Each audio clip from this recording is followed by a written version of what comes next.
Hello, so I'm going to be showing you how to chain stitch. We're going to make a slip knot.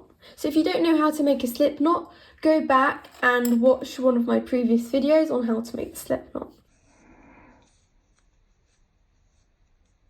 Okay, so we've made the slip knot.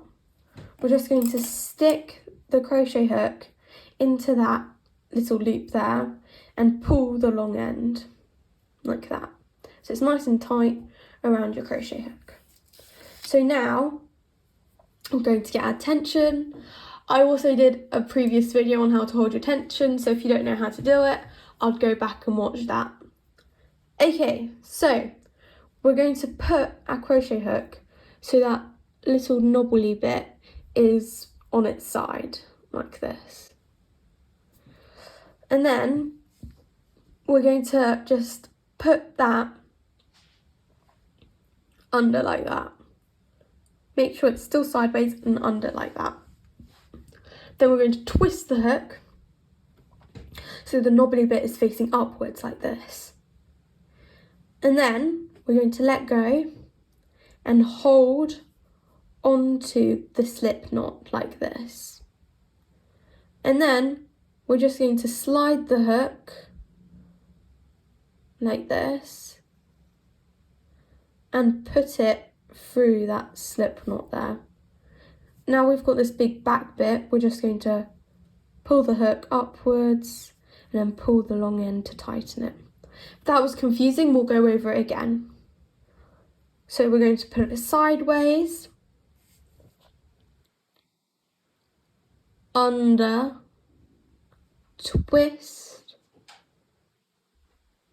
pull the hook like that and into this knot there, the little loop. If the loop is too small when you're trying to crochet and you can't get it in, what you should do, let me just get it back in first, you pull it like that and it's instantly bigger. So let's do it again. Side, twist, drag. So you're just moving the hook. What I've seen with a lot of beginner crocheters, so they get this bit, but then they get the hoop and pull it over like that. I mean, it works, but it's not very efficient, and it can also cause the yarn to get all messed up and like knotted. So we're going to do that again. Side, under, so like that, twist, and then you're just going to pull the yarn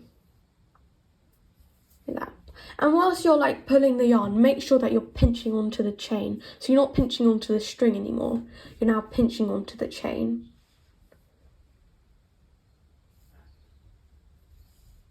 And once you've got a couple chains, it's quite easy it's easier to do it. I hope this video was useful. If you haven't managed to get the chain stitch, don't worry, it's quite hard. It took me ages to learn it. So just replay the video and just slow it down. So if you persevere with crochet, you'll be able to start making things like this. Like this. You can make dolls like this. Ooh. And even plushies like this. So if I were you, I would persevere with crochet and you will not regret it.